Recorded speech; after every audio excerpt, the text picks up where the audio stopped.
All right, looks like we're live. Just make sure it's going out okay on the old YouTubes. And okay, sounds all right. All right, so I know I said I wasn't going to do weekday shows, and for the most part, I don't intend to. But the Saturday show was kind of short. Um, kind of short. I sort of emotionally petered out in that show, um, just because depressing topic. Um, yeah. So on to some other stuff I wanted to talk about. First, I wish I had Luke here. I should have gone on OBS if I didn't have Luke here, but I really don't fucking like using OBS. It's just, I haven't really enjoyed using it. And nobody likes using the Streamlabs for donations anyways, and that was really the fucking point of it. But over on Kickstarter, there's a movie being funded called Zombinatrix, and it's a again, I don't have the article, can't screen share it, but it reads here: Zombinatrix, she's into whips and brains, zombie horror movie, brand spanking, that's all in caps there, new feature-length heavy metal zombie horror movie from husband and wife filmmakers Michael Keane and Bianca Aline. I don't know how to pronounce the last name. Let me get to the about. So the synopsis of the movie is: after Mistress Tawny, a beautiful and popular dominatrix, is brutally murdered by an unsavory gang of thugs, she mysteriously rises from the grave to seek vengeance on her killers. As the supernatural zombinatrix, she takes great pleasure in incorporating her sadistic kinks into killing any poor soul who stands in her way. After all, she is into whips and brains. That just seems fucking cool. I don't have the money to hit a Kickstarter, but I was glad to see this is funded because this is a movie I'd like to fucking watch. That sounds awesome. Like, that sounds so much like those classic I don't know, the 80s, 90s horror, just some of you damn kids don't remember, but the kind that a lot of it wouldn't even have gone to the theater. Just pop up at your fucking video store one day. I love that kind of thing, and this sounds like a fun ass movie, so I'm glad it got funded. In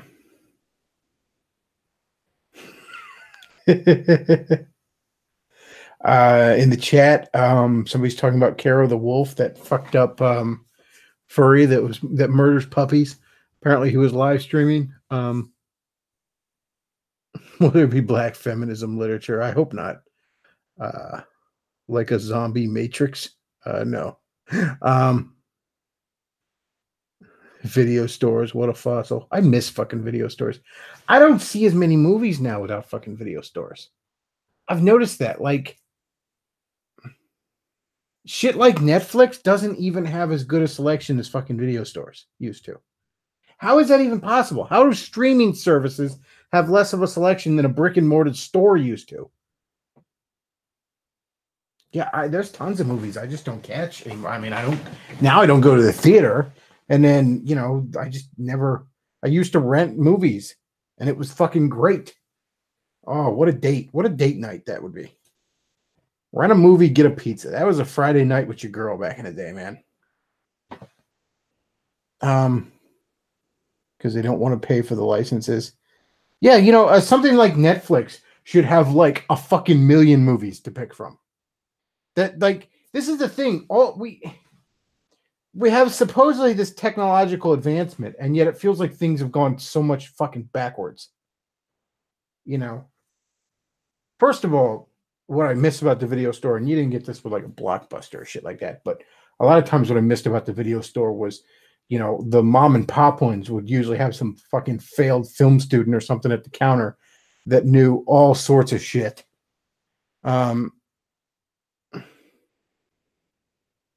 Somebody says, I just canceled my Netflix. I might as well just have an extra $10 a month to spend on video games since I don't watch TV or movies nowadays. The thing I'm thinking of doing with Netflix, because I have it, is just canceling it and then just like renewing it once in a while. Like renew it for a month and binge on some of the stuff I give a shit about. But the stuff I watch on Netflix is like I do want to check out Daredevil season 3, although I've heard mixed things about it. I liked Stranger Things. I liked the Castlevania series. Hell, for the cheesy nostalgia fest it was, I enjoyed Fuller House. But I'll go months without watching almost anything on it. So yeah, I think I'm gonna start doing it on and off. But now I miss even Blockbuster would have. I don't know. There's something about going out that was special, even if you go back, like, you pick up a pizza, you go out, you rent your movie. Yeah. Maybe there'd be all the dumb movie theater type candies at the fucking on the line. So maybe you grab a thing of Raisinets or something. And I don't want the brick and mortar stores to go away either. I don't like everything's streamed to you. Everything's digital. First of all, you don't own it. But second of all, it's like, I don't want to be the fat guys in Wall-E and you never leave the house and everything is mail ordered to you and streamed to you. And, you got your IV of Mountain Dew and shit like that. I don't want that. I miss the again, the date night kind of aspect of it, the event aspect of it. You go to the, I remember one time, I can't remember exactly what it was. Oh, I know. We picked it was some comedy. I want to say it was called The Boss's Daughter. It had Ashton Kutcher in it and I think Tara Reid. It was ass. It was just absolute ass. I don't even know if we got through it. But I remember it was right around the same time that the old 80s Ninja Turtle cartoon had finally come out on DVD. Like season 1 was out on DVD. And, I see it and I was like, holy shit, we should rent this. We should rent this. And, my girlfriend at the time, she was like, maybe next time, which was her polite way of saying, we're not renting the Ninja Turtles dork. And so we end up renting this comedy. It was a new comedy that was out. And like, it's got to at least be good for a chuckle or two. It was fucking terrible. It was so terrible. I think we were like halfway through it. Like, I think she got up and she was like, we should have rented the Ninja Turtles.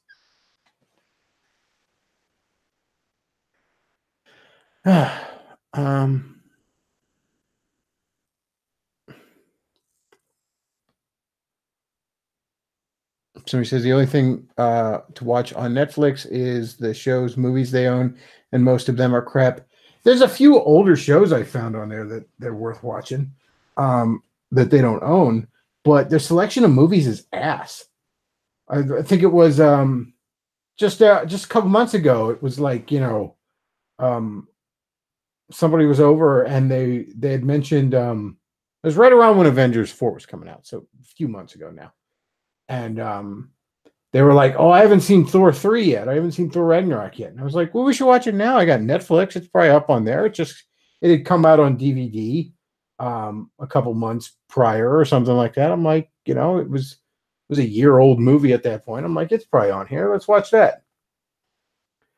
And they didn't fucking have it.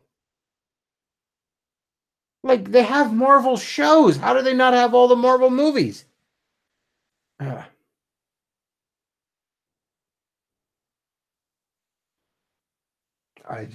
don't know. I don't know. Like I said, you'd think something like Netflix would have a fucking million movies.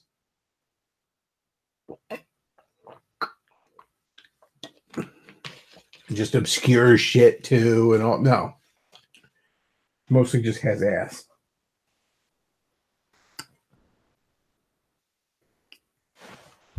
What else did I want to bring up?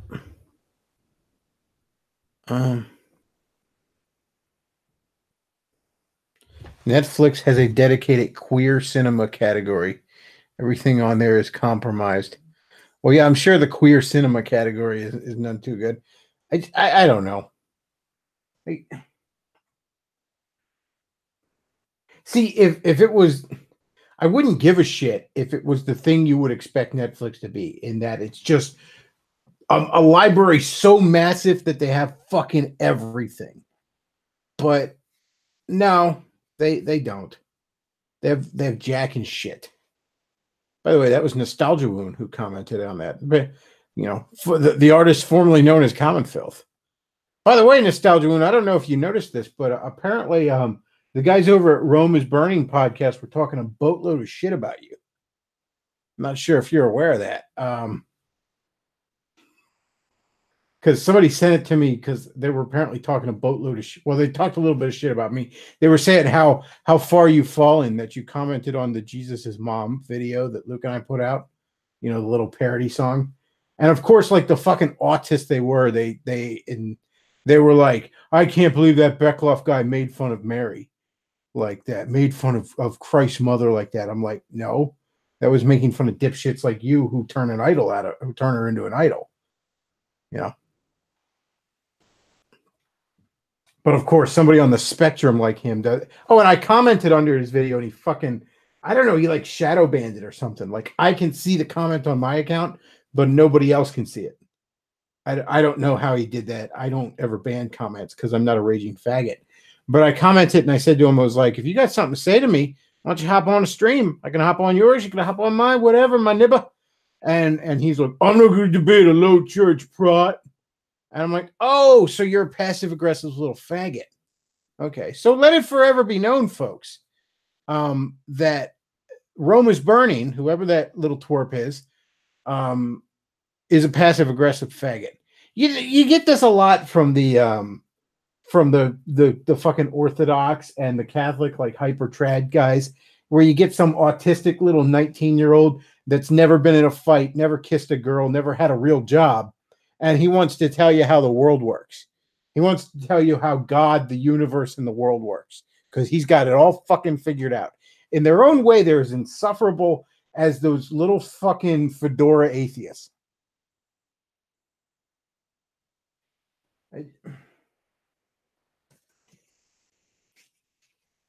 Fucking little faggot. What a passive-aggressive little bitch. He says in his thing, he says, he's talking shit about me and Common Filth, the Saudi one. And then he says, referring to me, right after he talks shit about me, he's like, and somebody, you could send this to Bechtloff. I don't care. And indeed, somebody did. Somebody on my Discord was like, hey, Bechtloff, this guy's talking a boatload of shit about you. And initially, I was like, I don't want to click on that. I don't want to listen to 2 hours of hyper trad spurging. Life is too fucking short for that. One day I'm going to die, and I want to have to look at my maker and say I wasted 2 hours of my life fucking listening to Rome is Burning, pretend like he knows shit about anything. But they were like, no, I got it timestamped. I'm like, okay, fine. So I turn it on and I'm listening to him. Oh, man. You know the expression punchable face? Well, this was a punchable voice. I think I'd been on a podcast with him years ago. I think I was on a stream or something with him at one point. He sounds fucking familiar. But, oh, what a little twerp. Apparently, he was big buddies with Common Filth, though. And see, Common Filth couldn't reciprocate that friendship. See, so apparently you weren't good enough internet buddies with him, CF. So, what a little faggot. Like, oh, what is with the fucking hyper trad? It's always the Catholic and Orthodox motherfuckers too, but these hyper trad motherfuckers.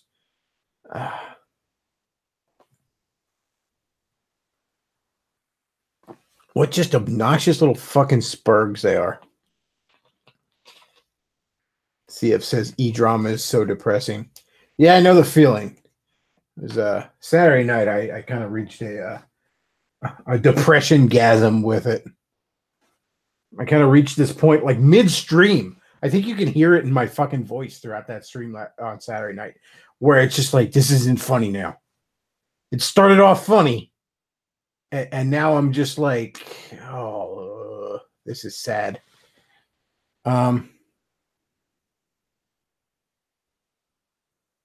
Nostalgia Wound says, I brought up how most Orthodox support homosexuality to him last year.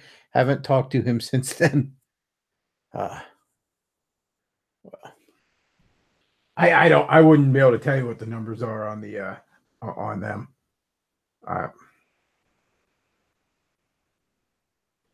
Yeah, I couldn't tell you. You know, anybody asks me about Christianity, like, well, I'm like, go find yourself a fucking non-denominational, preferably, but go find yourself a small little church that isn't that believes the Bible and isn't tied to some large denominational structure, and you'll probably be okay.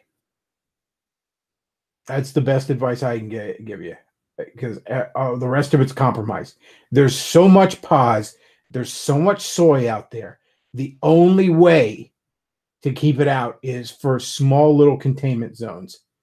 Everything's got to be compartmentalized, you know, and just small little containment zones. That's the only way you have any hope of keeping it out. You got I don't even like in evangelical circles these big mega churches that like Harvest Bible run by James McDonald, where he swallows up little small non-denominational churches into his fucking network of churches like the Borg or something, assimilating planets.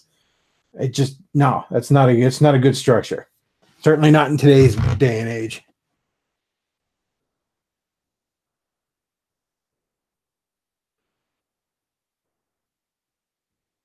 And by the way, you know, not to kiss your ass a little bit there, Nostalgia Woman, but I absolutely do love your game channel. You know, I was commenting on this on Gab, I think it was, where I was like, you know, what a strange timeline where a YouTuber who was once famous for mocking the most disgusting forms of degeneracy on the internet now has one of the best and probably most underrated game channels on YouTube. And I love what you focus on too on the games. Like, yeah, I guess it could just be a budgetary reasons for you, but you don't focus on big name titles or anything. You just focus on just some of the most oddball selections of games. You know, like you just like Max Payne on the Game Boy Advance, you know, or what was like you're clearly not picking titles for clickbait or because, you know, like you're somebody's sneaking into my live stream here. What do you got? We get, oh man, I should have built the wall. Good to see you there, Luke. How are things? Things are things. Nostalgia Wound says he's going to review a Saturn game next. Well, you know what? You know what game I would love to see someone review? There was a game on the Sega Saturn called Bug, and it was one of the very early attempts at a 3D platformer. And I remember playing it like one time at a buddy's house, and I thought it was cool, but I never had a Saturn, and I never got to play it again all these years. So it's just this, and nobody ever reviews it. I can't find almost any information on it. It was called Bug, and it was just this early attempt at a 3D platformer. It's probably ass. Like, if I played it now, I'd probably be like, well, this was nothing. But I'd love to see someone cover that. But then again, with retro game prices, I don't know if it's something that would be stupid expensive. I'm often amazed at some of the retro game prices.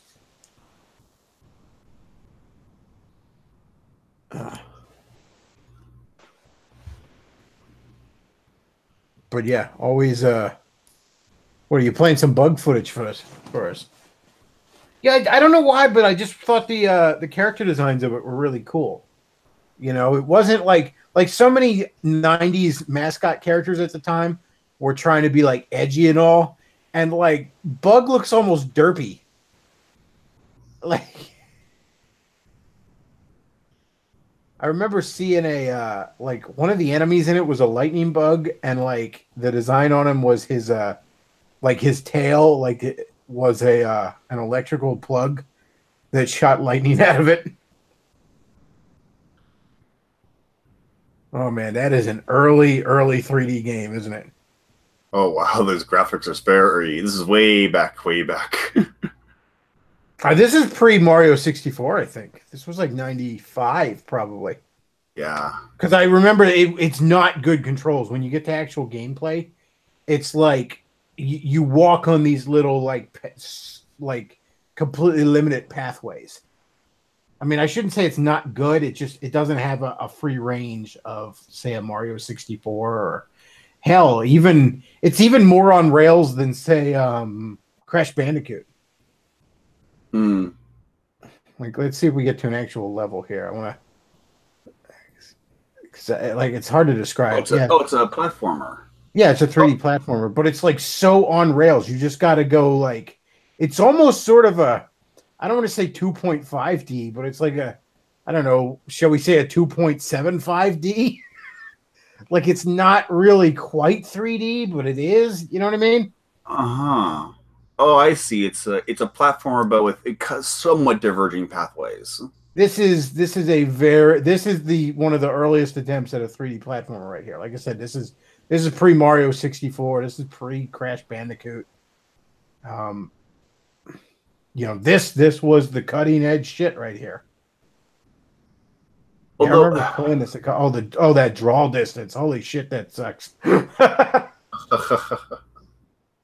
lot of games, because of the bad draw distance at the time, they had the good sense to like keep things somewhat enclosed. Like, like say the first Tomb Raider, you couldn't see that far ahead of you because the caves would turn and twist and shit like that. You know what I mean? They weren't like here. It's like, yeah, just look off into the distance.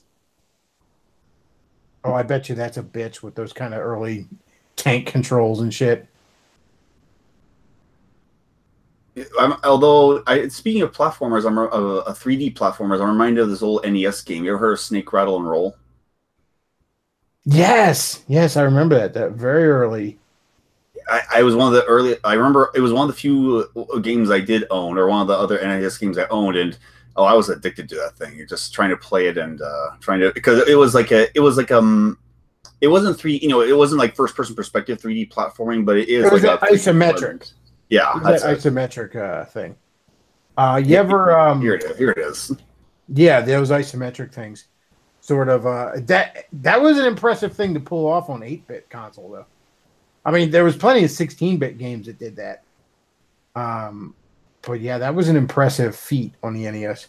You ever see 3D World Runner or 3D World 3D World Runner 3D World Runner on the NES?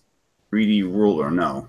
It's like a first person sort of 3D game, and you're just constantly running. It's almost and you have to avoid obstacles and all. The gameplay is pretty interesting. I genuinely enjoy it, and it's pretty cheap. There it is. That was on the NES, man. That was cutting edge on the NES. Oh. Yeah, you just have to jump at certain times and avoid obstacles. But it's almost like an oddly relaxing gameplay. Yeah, it's like the very proto versions of those Sonic 3D bonus levels. Yeah, it is sort of like the Sonic 3D bonus levels. But still, I'm going to be a fan of Snake Rattle and Roll because of the character designs and the fun. This is a very generic character design. It's just more.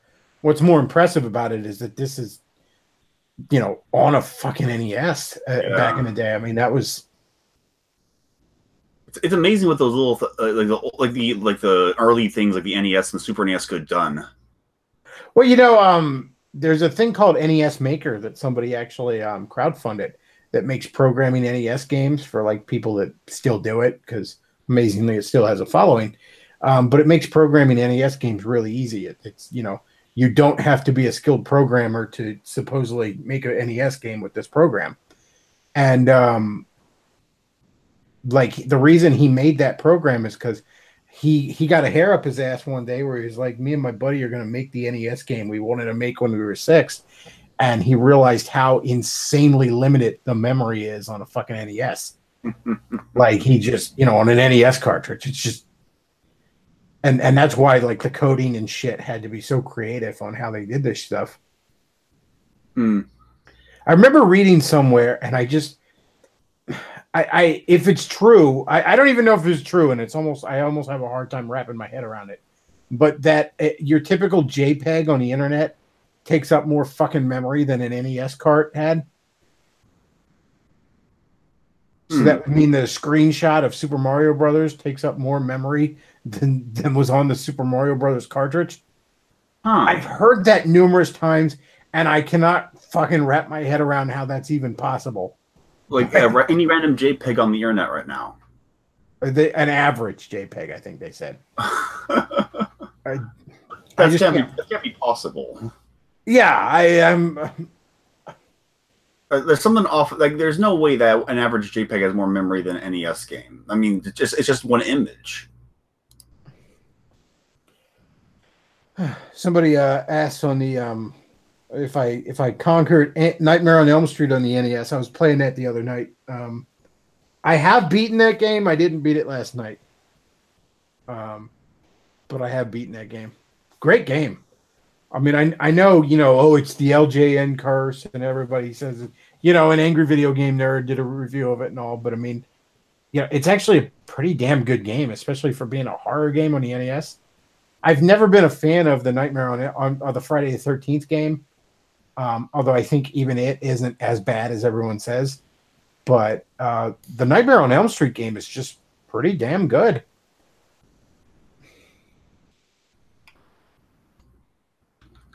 Let's see. Somebody's saying, Nostalgia Wound says Bug is pretty affordable as Saturn games go. Oh, that's good to know. I ever get a Saturn, I might pick it up.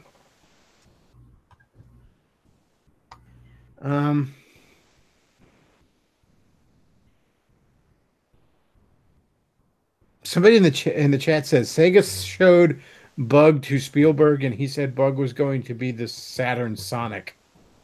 I'm kind of amazed it didn't take off too. I guess it was just that it was something that its gameplay became so superannuated, like the moment stuff like Crash or Mario 64 came out. And Crash Bandicoot's gameplay is actually kind of ass, but I'm sorry. I know everybody loves it. It's classic, but and I know I don't have the nostalgia for it because I never had a PlayStation. I kind of missed out on that 5th generation. This actually looks kind of fun, actually. It doesn't look too bad. I had fun with it at the time, I remember, but I mean, that was when it was brand damn new, Yeah, I probably get annoyed with those short sight angles because you're always seeing from one angle and you can never see what's around the corner sometimes.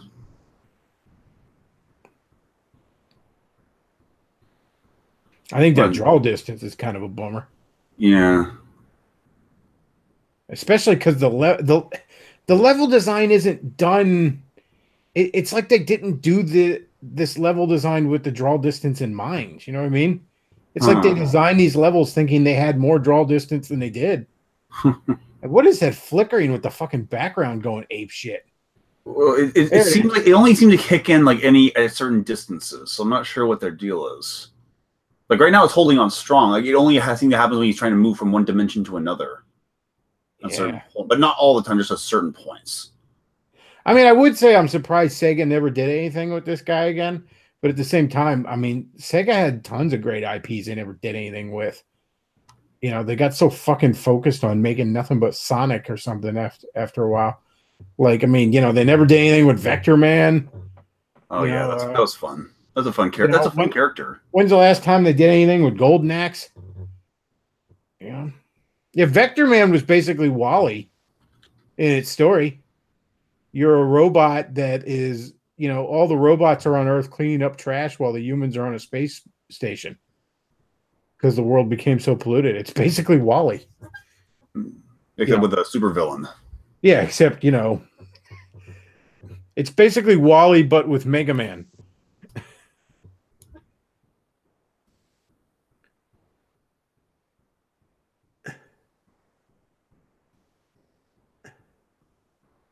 I remember this one.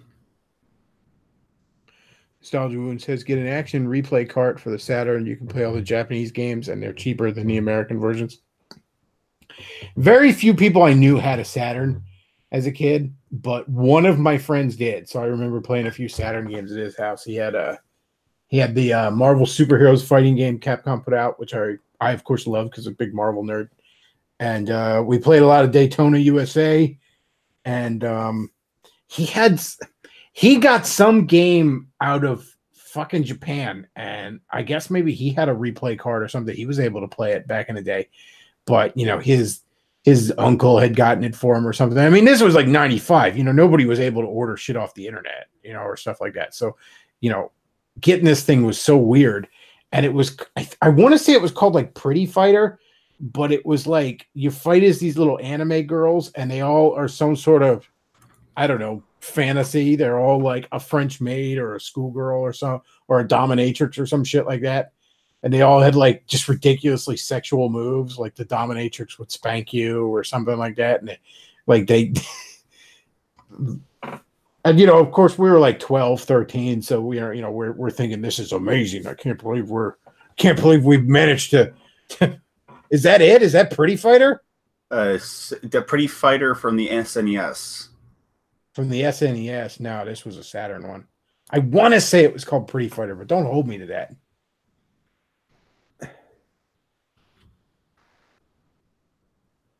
But it was Japanese though. Like there were like little anime cutscenes that were just in Japanese, just not translated at all.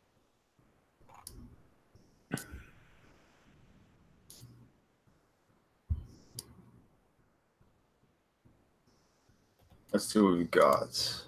Here we go.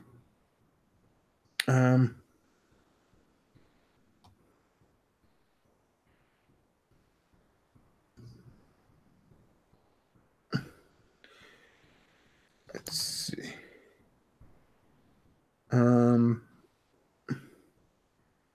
Says my uncle gave me a Saturn. I think I still have it in a box somewhere. Let's see.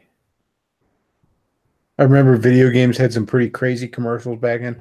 Oh, my favorite video game commercial to this day is the commercial for Doom on the Atari Jaguar.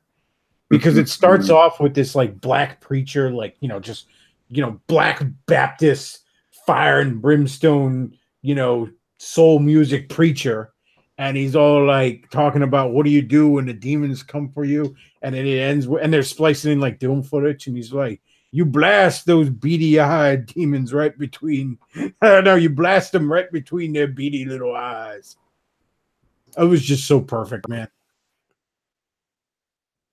And I say to you, my brothers and sisters, hell is a deep, dark, foul-smelling prison of the damned, filled with fire and brimstone, lost souls and demons. And how do you escape this eternal damnation?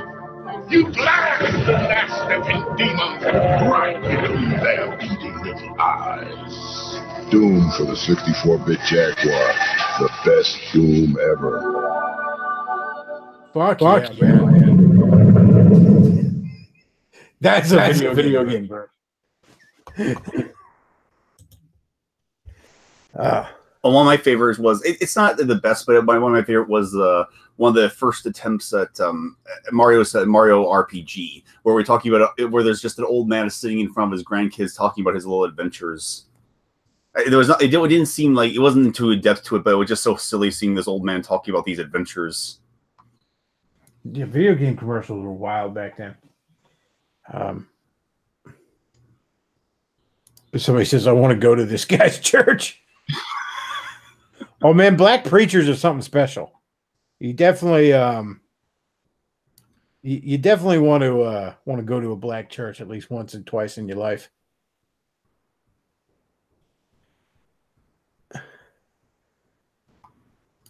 Let's see.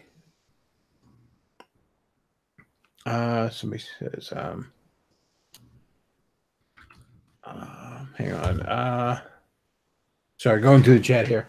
Bug was supposed to be Sonic the Hedgehog sequel. Real-Time Associates and Sega of America were in the final stages of approval until Sega of Japan learned of it and nixed the project. Huh. Sega of Japan and Sega of America were constantly fucking fighting about shit. Let's see. Even the modern Doom is pretty sick. Yeah, the modern Doom's pretty good from what I heard. I've been wanting to check it out. Oh yeah, the new commercial, the new sneak peek they actually have human characters running around, because in the first game all the human characters are basically gone, but in the new one they're just it just goes into a one rail where you're walking by and everyone's like, oh my gosh, it's him! Back away, back away. Somebody says, look up the Kirby commercial where a guy eats until he explodes. I remember there was a commercial for Yoshi's Island. Oh yes, that's it. There was a commercial for. I mean, maybe a Kirby one did it too, but there was a commercial for Yoshi's Island where it's like, we've jammed so much into this game, and they're like, and the guy's just constantly, this fat guy's shoveling food down his throat, and then there's like one little bite of food left, and it's like got room for one more bonus level, and he eats it and explodes. It's very much like that scene in the what's Monty Python movie, just the guy just explodes. Like, it's just so gross. Like, that game is so beautiful and happy and colorful and cheery, and it's like, here's this disgusting shit for the commercial. That was a weird commercial. Ugh.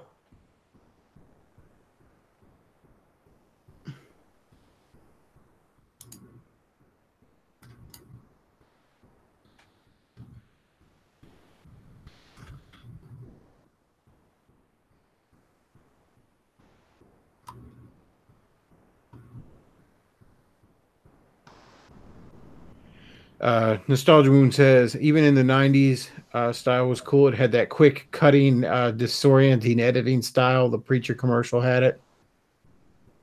The Maximum Carnage commercial is badass. You know what commercial is fucking hilarious? And it's old, but a commercial for the original Spider-Man game on the Atari. Like for some reason, like Spider-Man is playing the Atari game on this rooftop while the Green Goblin is like taunting him and shit. It's hilarious. Let's take a look. See.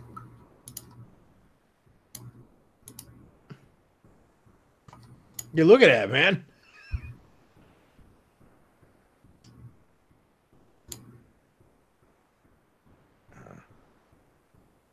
Let's see. Go ahead and play it. Go ahead and play the sound.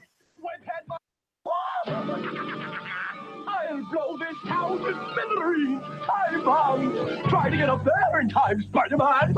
Watch me cut my web, Goblin. Watch yourself fall, Silk Slinger. Gotta stop the bombs in time. If I don't get you, webhead, my diagnosis will. Holy hell! And you're running out of fluid. Is this more action than even Spider-Man could handle? Spider-Man, a video game from Parker Brothers, the ones to beat. Fuck yeah, man.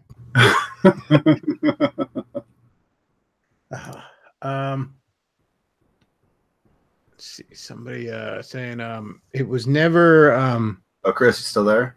Yeah. Can you hear me? Can you hear me? Oh yeah, sorry, my speakers were off. Oh, okay. Thought I got kicked out. Well, this is more action than Spider-Man. Let's see. Somebody in Nostalgia Wound says it was never industry too, so you had money behind some strange and experimental games. Oh yeah, man. I was playing a couple weeks ago. I was playing fucking Cool Spot on the Genesis. That game is awesome, and it's a fucking 7-Up commercial. It's nothing but a 7-Up commercial, and that game is the tits. It's way better than it has any right to be. That's for damn sure. But oh yeah, I remember playing this game. Oh, I don't think I actually owned it, but I had it at a. I played it a lot at a friend's house. He owned it, and I have it now, but it's just great, man. Yeah, the spot was this mascot of the 7-Up commercial. Yeah, it was like the little red dot on the 7-Up bottle would come to life, and it would just, like the commercials here, they would just do random shit. And then like the 7-Up delivery guy would like try and see if they were real, or like he'd try and catch them. And like in this game, you have to free spots from cages. I don't know who is catching spots in cages. It's probably some guy who saw them one time and is trying to prove he's not crazy. But yeah, it was a fun game, man. The sound effects in it were great. The music was killer, especially on the Genesis. There was a Super Nintendo version, but you could really tell the game was developed for the Genesis and just got a Super Nintendo port because the sound definitely the sound direction was definitely made with the Genesis in mind. You know what I mean? That twangy Genesis sound that everybody likes to rag on. I actually like. I think the Genesis had some, like the Super Nintendo was good at that sort of really, I don't know how to put it. Like the Super Nintendo was almost was like an orchestra, and the Genesis was like a rock band. You know what I mean? In its sound chips. Like when it came to shit that would be appropriate for some sort of RPG, JRPG faggotry or something like that, then yeah, the Super Nintendo would shine. But when it came to like some just fucking rockin' jams for a good old fashioned fun blast processing platformer, that was the Genesis time to shine, man.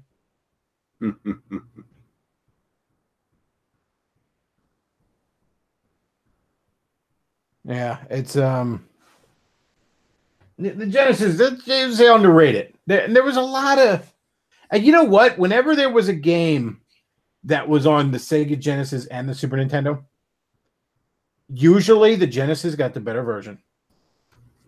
If it was because they were completely different, the Genesis would get the better version. Like Jurassic Park on the Super Nintendo is a pretty mediocre top-down, fetch quest.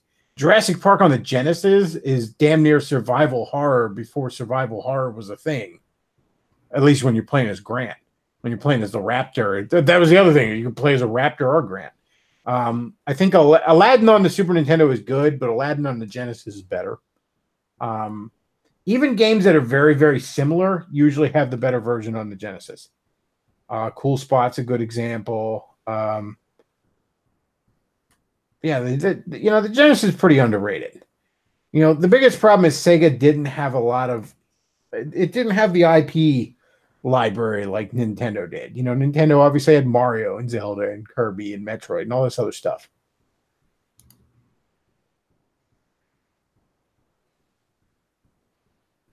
Somebody says, don't remember Spot looking this good. Yeah, Spot was great. That game was a blast.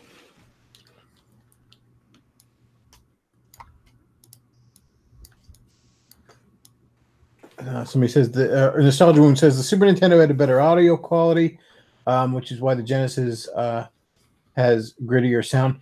Yeah, and I almost think the Super Nintendo had the technologically superior audio. That there's no getting around that. But I almost think it was a case where, what's the old saying that a lack of limitations is an enemy of art kind of thing.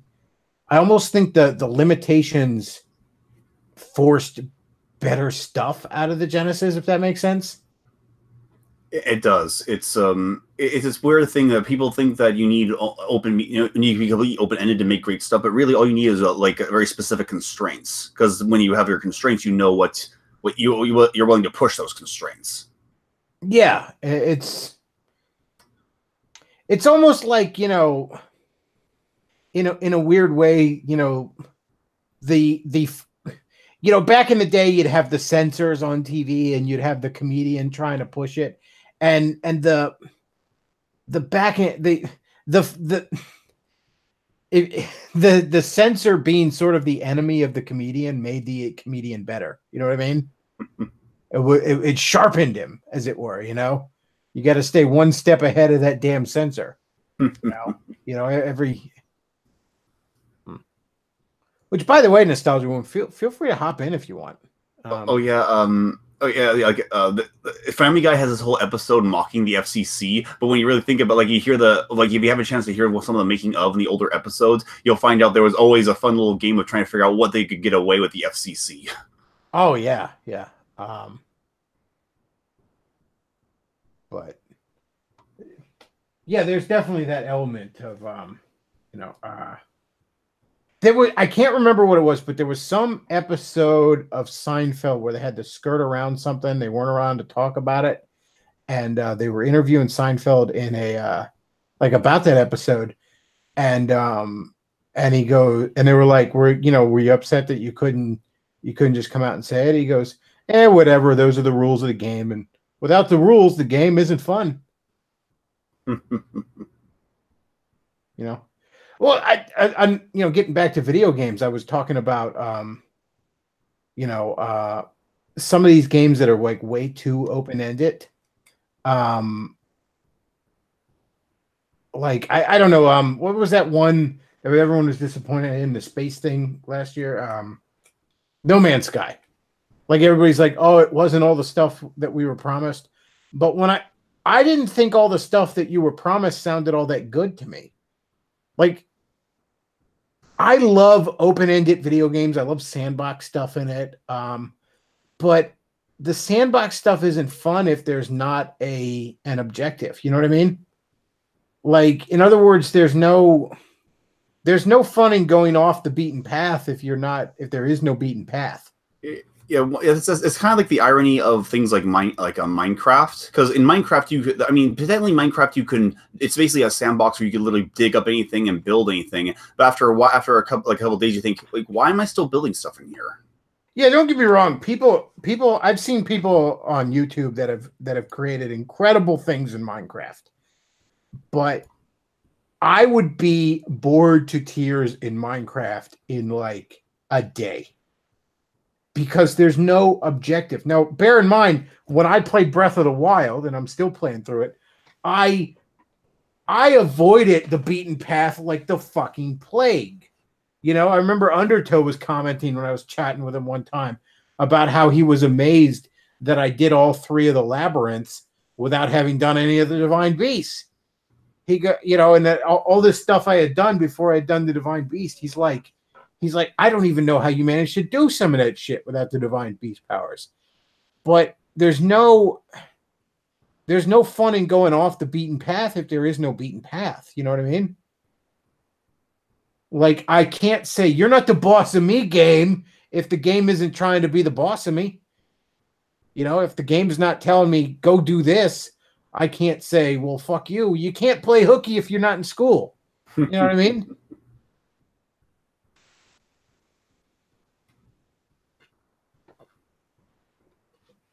How can you ever color outside the lines if the lines aren't there?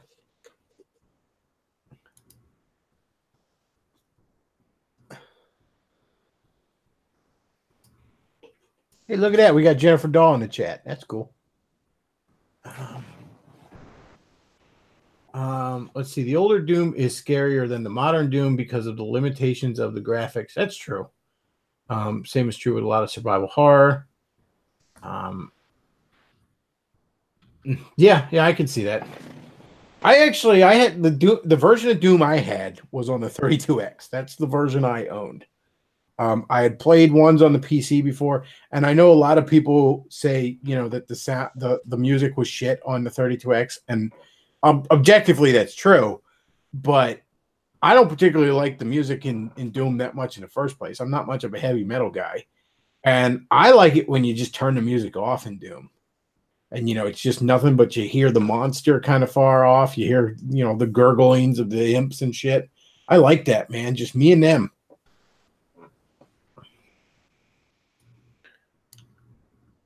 Let's see. Oh, Nostalgia Wound saying that Orson Welles said that the, a lack of limitations is the enemy of art.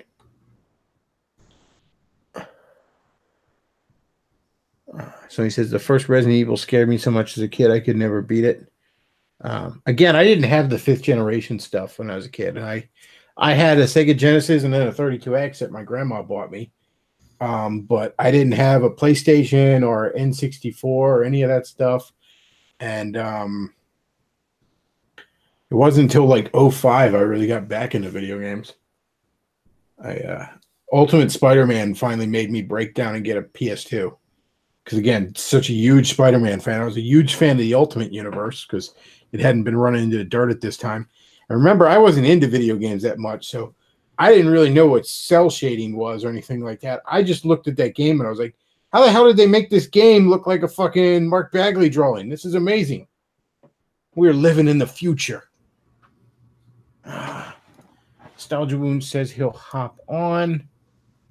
Okay, well, I'm going to send you a link on, I guess your YouTube messaging is the best way I got to get in contact with you then. So go ahead and check your YouTube messaging. Which is so useless. Yeah, like YouTube hides this behind like 40 fucking things, I guess. So nobody ever checks it. Hang on 1 second. Let me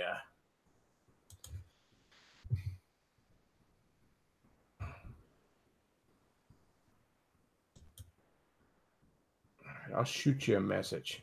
Let's see. About? Is that how I shoot you a message? I don't even remember how the fuck you message somebody on here. I think you have to go into like where is this? I think it's in community. Home, videos, playlist, channels, discussion about. I don't think he has a community on here.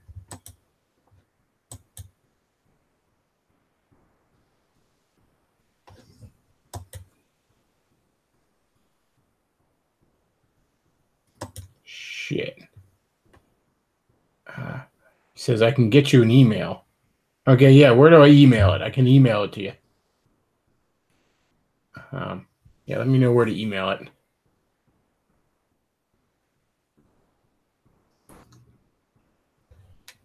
Yeah, I know you've kind of fallen off the... See, I don't have Twitter anymore. That's why I used to get in touch with people.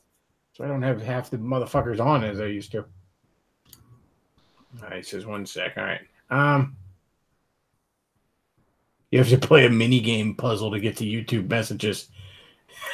I remember it was an Empty Hero video where he was talking about how somebody was mad because they were messaging him on YouTube, and they thought he was ignoring them. And he was all like, "It's not my fault. YouTube hid fucking messaging behind 18 goddamn windows." YouTube just doesn't want you to use it. Oh, this takes me back, man. Yeah, I had it on the 32. It's funny. My deeply religious grandmother bought me Doom. She's the one that got me the 32X in Doom. And I remember like my dad's trying to talk her out of it, like it's a really violent game and all. And she's like, "He's a good boy. Buy him what he wants." Oh, like back in the day when the parents actually thought about the games you could play. Yeah, my dad was hardly a guy. Well, part of it, if I'm being honest with you, my dad was kind of anti-video game. He's got that boomer anti-video game mentality. But because I mean, he took me to violent movies. He didn't give a shit about that. Like, I think I saw Resident Evil, or not Resident Evil. What the? I'm blanking on fucking. Damn it! I'm brain farting on the name. Total Recall was one of the earliest movies I remember seeing in the theater. And I mean, that was a R-rated action Schwarzenegger movie with the chick with 3 titties, for fuck's sake. And I was like 6 or 7 when I saw that. Oh yeah, like I think this was like there was like a certain transition. Like I actually saw like the second Terminator when it was on TV, when they had it on VHS or something. But that was like the one time the parents actually let me see it. But after that, the whole Columbine thing happened, and so there was always this discussion of whether or not I could see anything. Total Recall has more deaths than any other movie. Oh yeah, Total Recall is motherfuckers are dying all the time in that movie. Schwarzenegger's racking up the body count for that. When he's not pulling out a giant orb out of his nose. Oh yeah, stuff like that freaked me out. And practical effects doing that sort of stuff really, really freaks you out. Especially when I was a kid.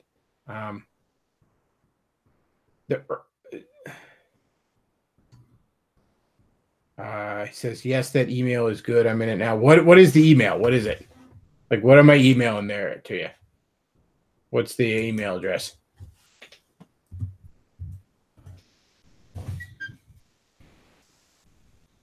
Don't worry. I'm not going to send it to a pagan cult. So you're okay.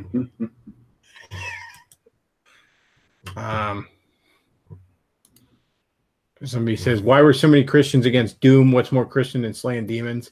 Yeah, really. It's just the violence in general. It just so many Christians are pussies. Let's be real. But it's funny. Like I said, my deeply religious grandmother was like, "He's a good boy. Get him what he wants."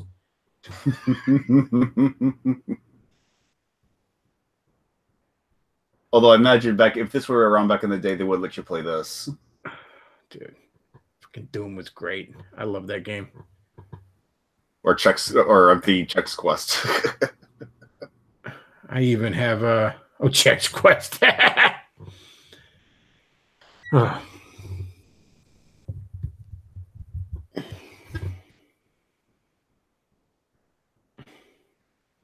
Going to hell is pretty bad, to be honest. Yes, it is. Yes, it is. Although I once encountered a priest of hell. HEL to be specific. Okay. Social media at nostalgiawound.com. Not sure if it got filtered. No, you're fine. Yeah, I think the first time you probably sent it to me, it got filtered. So social media at nostalgia. Copy that in there so I don't. Okay.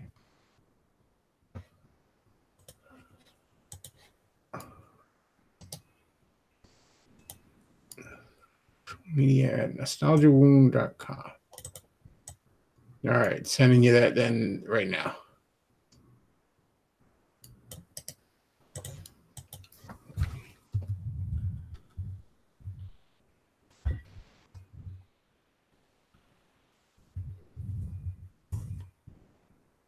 But it gives you a wrench. Let's see. Because I'm pretty liberal with giving out the wrenches.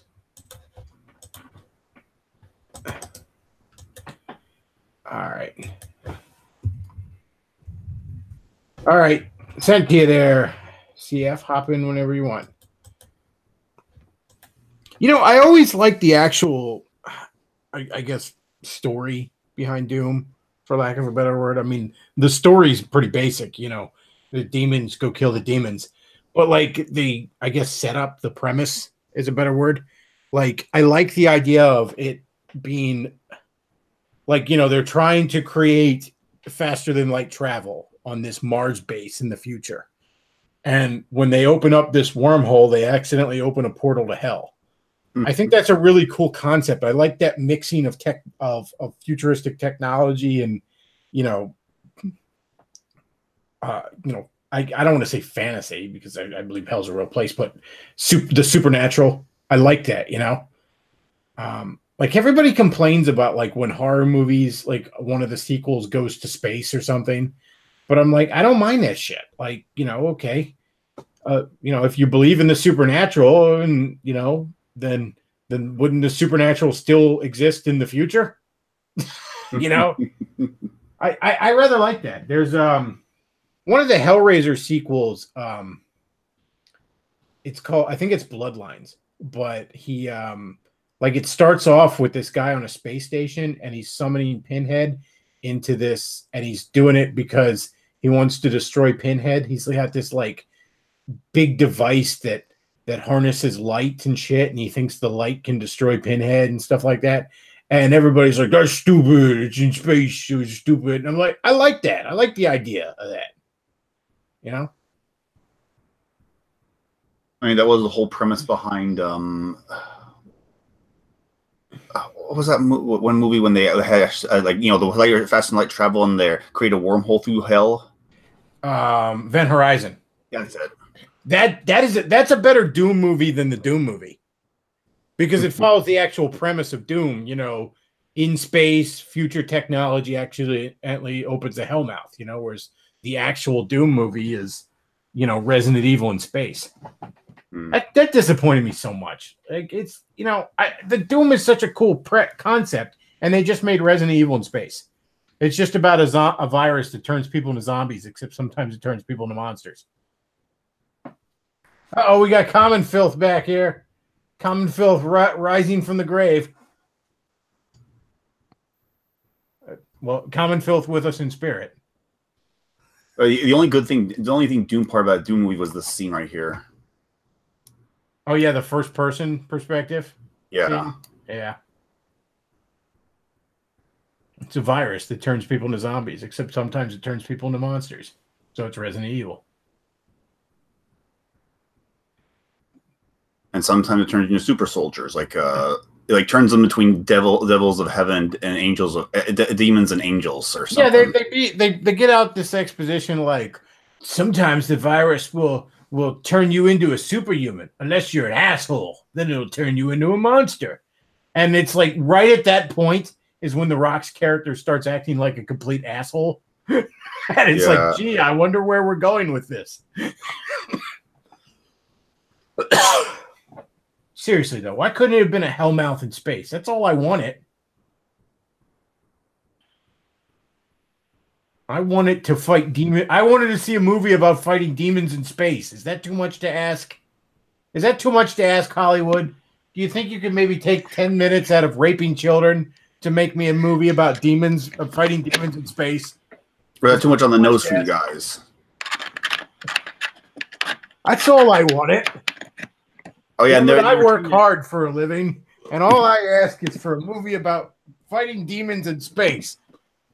Yeah, I think they were trying to mimic the Doom 4. I think Doom 4 it was, where it had like the certain like horror shadow and ambiance where you couldn't tell if the monsters were popping out of the shadows. Yeah, I guess Doom 3. Doom 3 is the one, but yeah, I guess Doom 3 had come out like a year before. Yeah. But yeah, the plot-wise, they were just trying to be Resident Evil. You know, I like the first two Resident Evil movies. I don't like any of the other ones that kind of went off the rails, but especially the first one. The first one was pretty decent.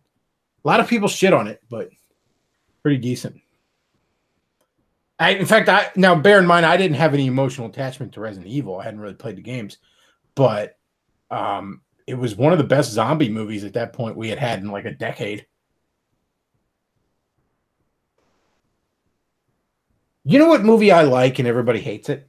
Is you know that movie Final Fantasy Spirits Within? Yeah. Like the CGI animated movie? I like that movie. I like that movie a lot. Now, I know why everyone hates it, and that's because it has nothing to fucking do with Final Fantasy. But I don't like Final Fantasy. I think Final Fantasy is fucking gay. Somebody says I cannot hear Common Filth at all. No, we can't either. Oh, he's not even here. Oh, did he duck out? He's working on his mic. He'll be back. Technical issues on his part. He'll get it sorted out.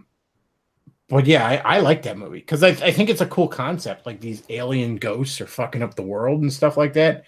Yeah, fine. It's cool. I like it. The animation was great at the time.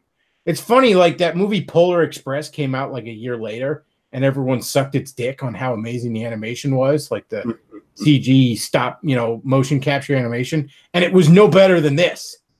But everybody ignored this. Yeah, when I first saw the trailer, they didn't have any at the very beginning of the trailer. They didn't have any up close shots of the people. I thought it was some sort of live movie, and then they saw a close up, like, oh wait, it's animated. Everything's animated. But yeah, I like it. I like that movie a lot. Now, again, I can understand why Resident Evil or a Final Fantasy fan is upset that it has nothing to do with Final Fantasy, but I don't mind that because I think Final Fantasy is fucking gay. Like, Final Fantasy Tactics is the only Final Fantasy game I actually played through, and that game I actually really, really like. But Final Fantasy, like any other Final Fantasy game, I think is like ass. The very, very early stuff is okay, but like after like 7, it turned into a bunch of anime gayness. Let's see. It was a competition how many Hot Topic uniforms they could make. Bechtloff, we need to do a stream of someone trying to explain the plots of Kingdom Hearts to you. That would be interesting. JRPGs are gay. A lot of them are, yes. Let's see. I know the fans certainly seem to be. Another hit for the Final Fantasy film is the FF Spurgs were wanting a Final Fantasy VII film. Another one? I think they mean like for Spirits, the Spirits Within. They wanted it to be just Final Fantasy VII. Yeah. Like I said, I like it. I think it's a good movie. But I mean, I completely understand, why why you would be upset that it didn't have anything to do with the source material. I get that. But, I'm someone who didn't give a shit about the source material, and I approached it just as its own thing. And just as its own thing, it's a pretty damn good movie. It's got a really clever premise to it. The animation is incredible. The animation still holds up as far as I'm concerned, and it was downright jaw-dropping, at the time. But yeah, I remember seeing that in the theater, and then I'm telling my buddy, I saw the Final Fantasy movie, and he's like, "Were there any chocobos in it?" I'm like, "I don't know what that is, you weeb, but I'm pretty sure there wasn't." No giant chickens to ride on. No.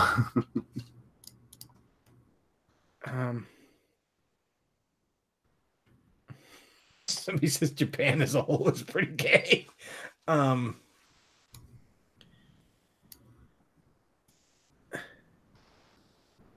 see.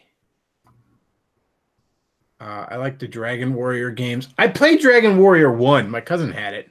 I like on the NES. I seem to remember liking it, but I never really felt the need to get into the series.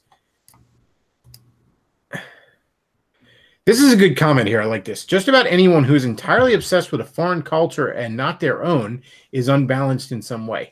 I really got that feeling a while back. I was watching a video by this YouTuber, Gaijin Goomba, and he's put out some good videos. He does a lot of analyzing cultural symbolism in old games, which I find very fascinating. He'll take a Mega Man level and say this looks like just some random bullshit, but this is actually symbolic of some random bullshit mythology that you've never heard of. And that stuff's fascinating to me. But he's a faggot. He is a really faggot fucking weeb. And he did this video after, remember that guy who did the YouTube guy who did that thing in the Japanese suicide forest? Yeah. So after that guy did his dumb shit and everyone was calling him an ass, you should have seen Gaijin Goomba's response. He was upset because Gaijin Goomba just loves to suck Nippon dick. And he apparently had lived in fucking Nostalgia Wound says, my stuff was messed up. Not sure what the problem was. Thanks for the attempt. I'll figure it out later. Oh, no problem, man. Feel free to come in here anytime. And now that I have your email, I might send you a link some other time. But yeah, you were always a great guest. I loved having you on here. So we had Common Filth briefly with us in spirit. So, yeah. Anyways. Gaijin Goomba. But yeah, Gaijin Goomba, he's doing this thing where he's talking about how, he's just kissing Nippon ass. How dare this guy defame glorious fucking Japan, right? And it's just, where's your love for your own culture? You know what I mean? Where's your love for your own people, for your own nation? Look at how upset he looks. He's like that the whole time. Look at how upset he is. This guy insulted glorious Nippon. Fuck him. Look, I have a certain fascination with Japanese culture. I enjoy many aspects of it. I'm not a weeb by any stretch, but I've dipped my toes in the anime pool from time to time, and I've pulled some good stuff out of it from time to time. And I also find Japanese classical culture very interesting. Most of these weebs don't know anything about Japan other than fucking they like the cartoons. Okay. It would be like if somebody was like, I love America, and the oldest thing they knew about America was Bugs Bunny. You know what I mean? Um,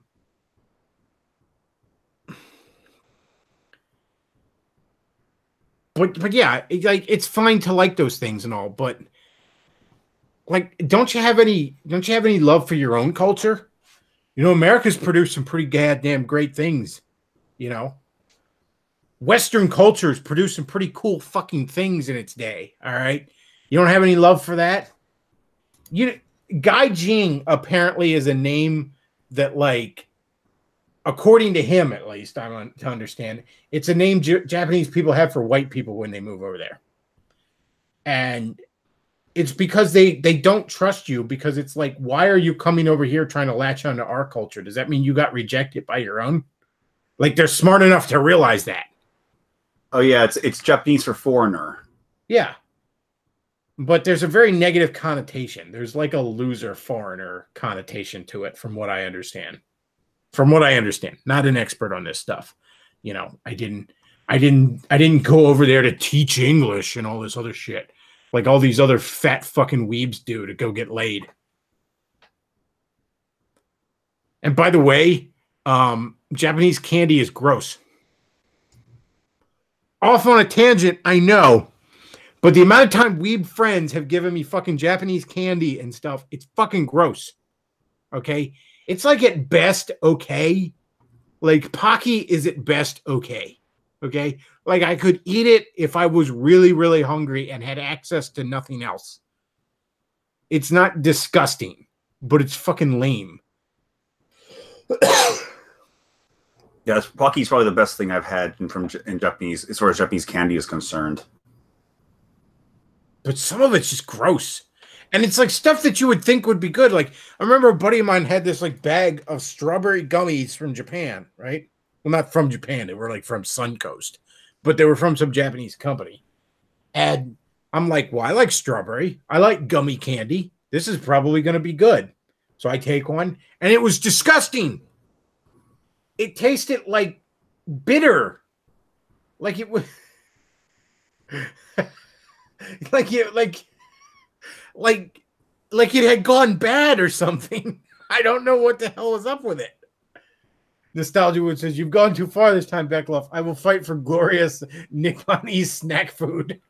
Well, the only other good thing I did have from Japan is their ice cream.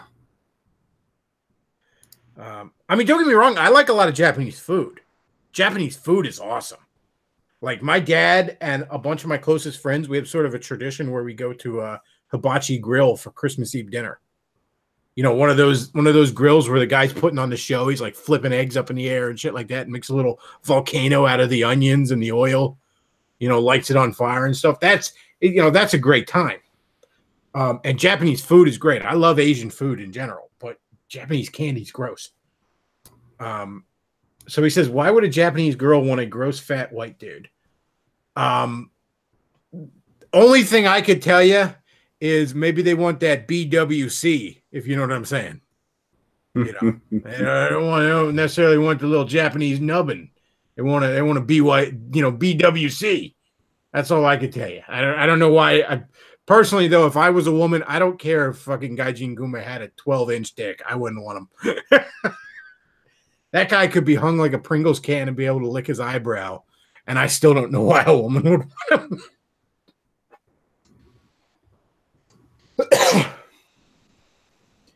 Let's see.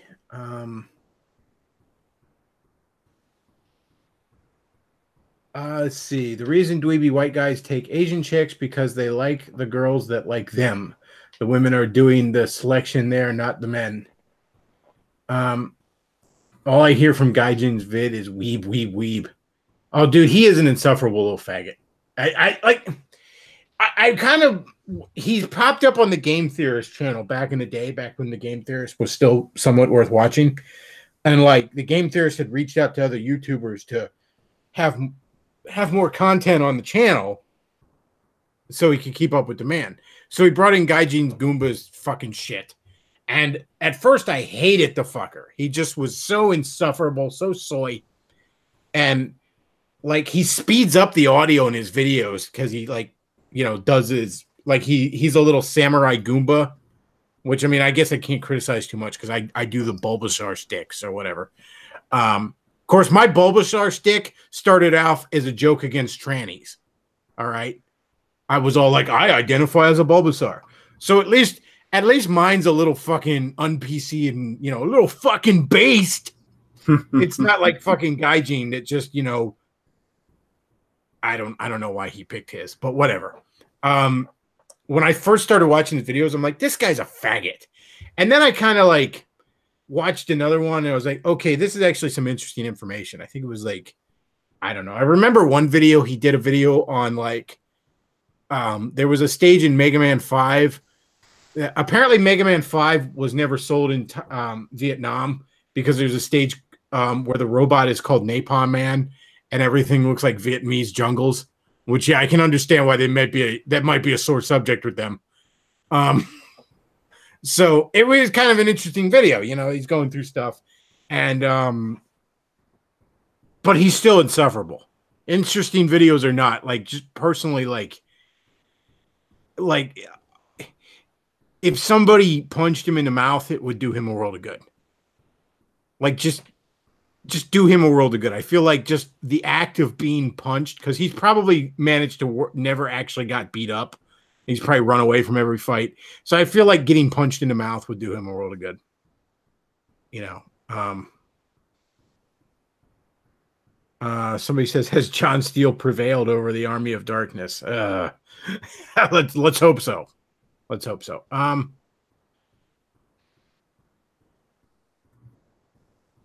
The video, oh, this is funny. The video of him getting upset about Logan Paul reminds me of white women getting offended on behalf of black people. It is sort of like that.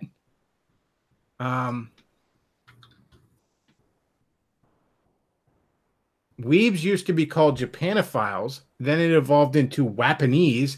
Then it evolved into Weeb. That's kind of interesting, actually. Rosie Reader says his vids would probably be better if he did not show his face so well. Well, he doesn't in most of them. Like I said, he hides behind the little cartoon thing. He wanted to here because it was so emotional and important, you guys.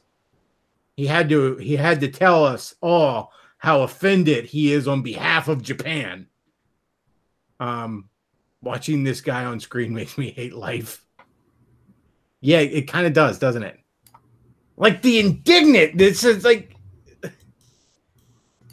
he's just so angry. He's just got this false righteous, like self-righteous rage in him because some YouTuber like was being kind of a douche as a tourist. Like, look, most of the people around him weren't even that mad. A couple of people were laughing. Like, I know Japan is really autistic and they have a hard time when someone acts goofy in public. But a couple of them were laughing. They were like, yeah, look at this dumb American. Hey, he's goofy. Like, they didn't give that much of a shit. You know, this actually reminds me of one clip from Fritz the Cat. Have you seen that clip of Fritz the Cat? Oh, where yeah, the Black Crow. Yeah, we've all seen that. The Black Crow with the little white girl cats. Yeah, they're trying to say how much they sympathize with him and how Jews are the new black, and like, I'm half Jewish, and like Black Crow breaks down to this kind of gay expression. Hey, we don't need you speaking for us. It just... This is virtue signaling. That's it. No. It's not virtue signaling. He really was upset on behalf of glorious Nippon. That's the thing. You watch that video and it's the utmost sincerity. Yeah, but he's also upset that because apparently his argument is that Logan Paul, that he made it more so impossible for people like him to go to Japan and actually have good imagery because he was doing so hard to respect the spirit of the nation of Japan, and it's made it impossible for him to actually do good stuff. You know, those are still people that have quite the sense of honor. So maybe half the reason they didn't respect you is they know you don't respect yourself. He's miladying on behalf of an imaginary waifu.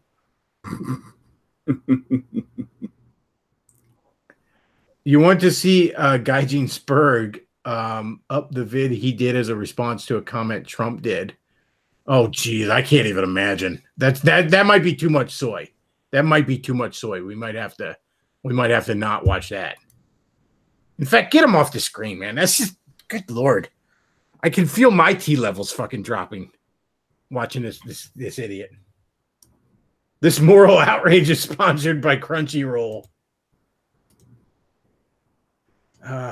Dude.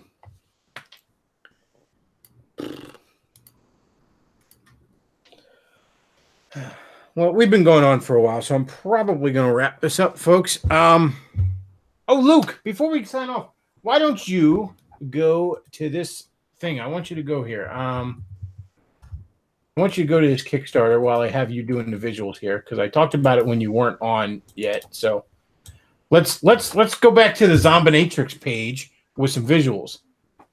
Oh, I didn't even see in there. One sec. Common Filth in the chat was saying, sorry, my equipment's being super gay. I didn't even catch you there. I was paying attention to the other chat. Zombinatrix, folks, here it is. This movie got funded on Kickstarter, and I think it's going to be a ton of fun. I didn't fund it. I don't have the spare money to throw at something like this.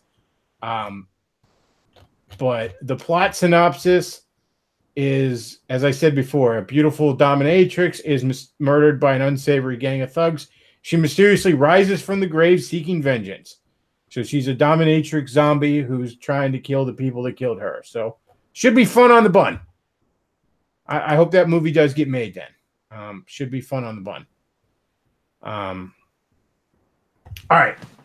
So a little bit of house clean. Saturday we'll be doing the regular show as we always do. And you know, I might see if Colin Phil's up for that. I'll ask him. Maybe he'll hop into that one.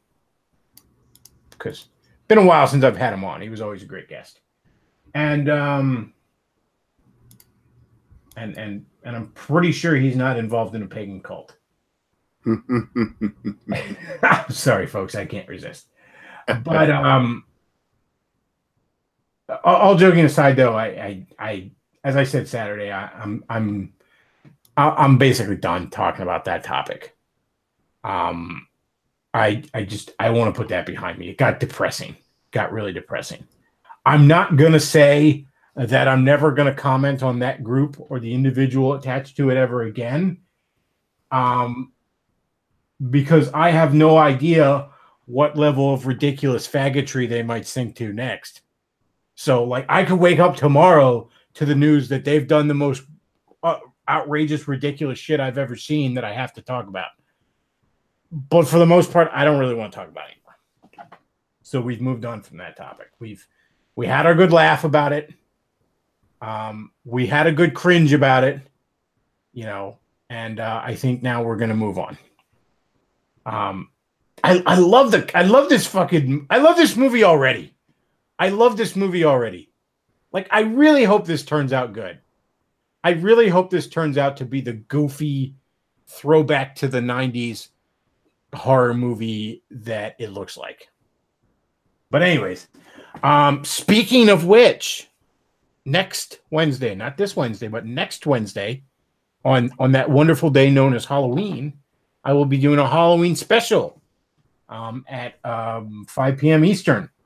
And, you know, it's also Reformation Day, so we might do a little bit of shitting on the Catholic Church, because that's always in good fun. But for the most part, we're going to be talking about Halloween stuff. We're going to be talking about horror movies. You know, we're going to have Pastor Tom on, British James on. We're going to be talking some about kind of the moral backings to horror movies. You know, there's most good horror movies, at least, they have an element of sort of a Grimm's fairy tale type moral play at the core of the story. And we're going to be talking about that a little bit and just having some Halloween fun, because Halloween is fun on the bun. And, you know, it's kind of what we're here for. Be an entertaining show. And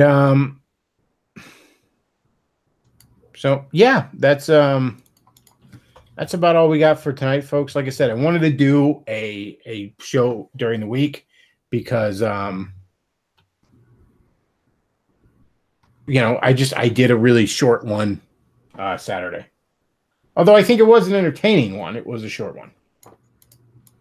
And if you do enjoy the content I put out, you know, shameless self-promotion time, do check out the tip jar, the you know, the PayPal, the Patreon, the Amazon wish list, all that good stuff. And stuff people get for me off the Amazon wish list, I will do reviews of. And I have a backlog of stuff I got to plow through, books and games and stuff, but there will be reviews of them. I swear, people. But I mean, lost my train of thought there because I'm a retard. Anyways, that's about all we got for tonight, folks. I want to thank you all for watching. Hope you had enjoyed the show. And Luke, thanks as always for your sidekick duties. Common Filth, I know your mic wasn't working, but thanks for being willing to hop in anyways and didn't pan out. You know, Google Hangouts always has problems and shit. And that's about all we got for tonight, folks. I want to thank you all for listening. Bechtloff out.